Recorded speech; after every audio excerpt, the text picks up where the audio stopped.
Здравейте! Днес ви представям новия клип, който ще бъде свързан с стиловете планинско колоездене. Идеята за клипа е благодарение на Рики Маро 047, който ни коментира под видеото с тюблес и вътрешните гуми. Благодарим специално на него и на всеки, който пише коментар, оставя съвети. Много ви благодарим, това много помага на нас и на канала, естествено, да правим по-добри видеа, които вие повече да харесвате. Така, нека сега да започнем с самият клип, който е видовете планинско колоездене. Както може би знаете, но аз също ще ви кажа, в планинското колоездене съществуват няколко различни вида стила, вида, както искате да ги наричате. И сега набързо ще ги изреда. Не броим, нали, те също колело не ги броим, роуд байкове, гравел байкове, тъй като те не се броят за планински колела. Започваме с първия стил, с най-малко ход. Хода започва от 100 до 120 мм, включително отпред и отзад. Това са крос-кантри колелата. Какъв е техният фокус? Техният фокус е да са възможно най-леки, но всъщност да са доста бързи надолу. Те в повечето случаи не са трудни за настройване, нямат пружинни шокове, са на въздух, карбонови са, както карбонови шини, дори някои хиксе колела в момента, както нали знаете, ние гледаме така, следим нещата. Даже отзад спиците не са им от алуминий или метал или някаква сплав, ми са от връзки, като връзки на обувките. Просто са изпъти, малко е странно, но да. И те наистина са много бързи колела. Въртат се изключително леко, изключително лесно. Не казвам изключително лесно, а добавям изключително леко, тъй като самия начин, по който те се въртат, е много лек. Буквално там не е значение на колко забавя касетата, а самия начин на въртяне. Градусите са малко по-различни. Там, тъй като те не са толкова... Те са направени за спускане, но не са едни от най-добрите в това. Както ви казвам, те са направени да ходят абсолютно навсякъде и да го правите наистина бързо и ефикасно. След XC колелата или крос-кантри колелата следват трейл колелата, са доста хубави колела, тъй като техният ход започва от 130 мм и достига дори до 150 мм. Това са може би най-универсалните колела. Както пита в коментара, се пита, и ние отговаряме, че за нас това може би е най-универсалният стил колело.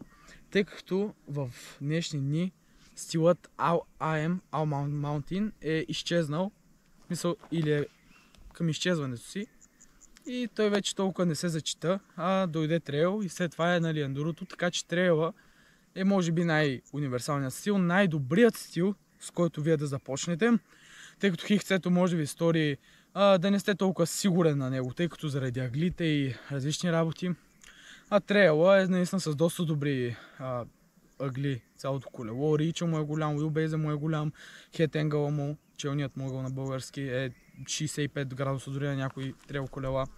Така че те си доста добри и наистина си заслужава да си вземете трейл колело за първо колело. Ще й върши перфектна работа. И ще може да карате абсолютно всякъде. Както вие не знаете, но ние ще ви кажем, че в Пампоро колелата, които ги взимате под наем, са трейл колела. Следващия стил е ендурото. Този стил, както може да го видите зад мен, моето колело е ендуро. Така, сега ще питате, защо като трейл е най-универсалният стил за тебе, ти си взел ендуро? Ами защото аз не съм универсален. Аз предпочитам повече ход, защото вече съм изградил едно начало, аз съм започнал от твърдак, въобще не мога да сравнява с никое колело в тази класация твърдака. И вече съм решил, че ми трябва нещо, което да съм по-агресивен и почти да не мисля за каквито и да е препятствия по пътеката надолу. Ендуро колелата за мен това са буквално дар от инженерството на планинските инженери, на планинските тези, които правят планински колела. И въобще на всички, които са участвали в създанието на ендуро колелата, тъй като те просто са прекрасни. Абсолютно много ход, започват от 160, стигат до 180, 190 в някои случаи. И отпред, и отзад дори има 190. Брутални са. Те стават за въртяне, може да се придвижваш нагоре с тях, както и при тях може да изслагаш карбонови шини, карбонови рами, това въобще не е никакъв проблем. Те просто са по-здрави, по-здрав карбон са. Много добри колела са. Имаш си, както при всяко друго колело, което изборих, трейл хиксето, имаш си дропър пост, имаш си вилка с различни видове настройки.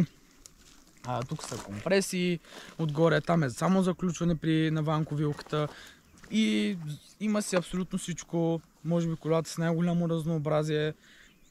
Имаш голям избор от компоненти, можеш вече да си вземеш отзад пружинен шок или маслен, не знам точно сега как да го кажа. И въобще много неща можеш да бараш по тях, да пипаш, да... Просто можеш да правиш много неща с тях. И за нас това е, може би, нали, то вече не остана, но зависи. Зависи наистина. Ние тук много се зачудихме кой е смисъл стил да изберем като най-универсален, тъй като ако имате чувство, че имате нужда от нещо повече, си вземете ендуро колело. То буквално... Както също, нали, много голям фактор е къде живеете, какви пътеки карате. Като цяло от карането зависи какво колело да си вземете. Да, както Иван каза, от карането зависи, но предполагаме, че където и да живеете, където и каквото да ви се налага да минавате, хиксето в никой случай не е най-универсалният стил. То е наистина вече, ако реши, че само това искате да занимавате и наистина нагоре да сте бърз. И остана последният стил, забравеният боец. Той не е забравен, но даунхил. Нямаме тук екземпляр, за да ви покажем. Искрено мнение, ненужно. Това е едно колело, което вече от мен се счита за ненужно. Няма абсолютно никаква нужда от него. Не можеш да си помръднеш. Не можеш да се мръднеш. Не можеш да се мръднеш с него. Не можеш да въртиш на където и да е. Няма никакви екстри като дропър пост. 7 скорости. Малка касета, за която плащаш почти същата стойност, колкото за една голяма касета, което въобще не е обосновано. И въобще много тъпи колела, които аз наистина не харесвам, но пък за надолу наистина вършат уникална работа. Колкото и да са тъпи за нагоре или за където и да се наложи да въртите, надолу се остават все още най-добрите колела. Не мога да кажа, не сме чак толкова... по-скоро не сме срещали чак толкова много хубави ендураци, за да мога да кажа. Може би ако ми дадат Propane Rage и Propane Spin Drift, който е 180 за 190 отпред, най-вероятно няма да има възможност да кажа разликата, тъй като в един случай просто до коронна вилка. А както може да знаете, RockShox от съвсем скоро изкараха Boxer 38 Suspension, както при Fox 38. Допреди това си бяха 35 и Зеба беше по-дебела от DH вилката им, което беше уникално. Така, нека само набързо аз да изразя мнение. Така, според мен, обаче, DH колелата са едни истински машини и ако се състезавате, са според мен най-добрият избор за вас. Но ако имате, разбира се, друго колело, защото те стават само ако някой ви кара или ако има лифт на байк парк. Но определено това са колелата, които надолу не могат да бъдат хванати. Те са, нали, градусите, всичко по тях е измислено единствено и само за надолу. Това е малката касета и като цяло всичко. От това са колела, които ако се спускате сабо и ако сте вече много напреднал и карате да са труди пътеки, това са най-добрите кола за вас, защото ендурото просто няма да издържи на боя, освен ако... От опит говоря, да.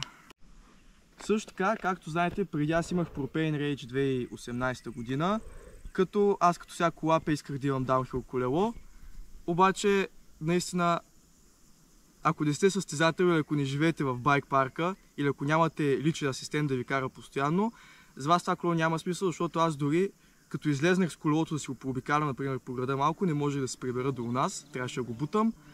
Така че това е моето мнение за DH колелата. Здравейте, остана да споменем за Hardtail. или твърдаците. Те са всъщност дори не са толкова лоши колела. Просто там нямате заден амортисьор, което ви спира адски много. И хардтейла е добро колело за начинаещи, за да може да се научите, нали, на базовите неща и да буквално да използвате краката си като амортисьор. Което е много важно. Наистина да се почне с твърдак е според нас важно. Да, и това като цяло е за твърдака. Има много добри твърдаци, които отпред побират до 180-190 ход. Но винаги отзад шока ще си остане предимство, което твърдака не може да ви донесе, но пък може да ви донесе куп от важни умения, които да, вие да наследите след като карате твърдак. Като заключение, всеки един стил на планинското колезене е специален, уникален сам по себе си и каквото и планинско колело да си вземете, няма да сбъркате. Никога не е грешка, просто самите преживявания, самите моменти, които ще направите с това колело, са много добри, предполагаме. И винаги, за да си има добри моменти, трябва да има добра компания, но да, всеки стил планинско колезене е много добър и просто вземете си едно колело и карайте. Наистина спортът е хубав. И това беше от днескашния клип. Може да се абонирате за канала, да харесате клипа и да оставите вашето мнение, още съвети и въпроси, ако имате естествено, в коментарите. Това е и до скоро!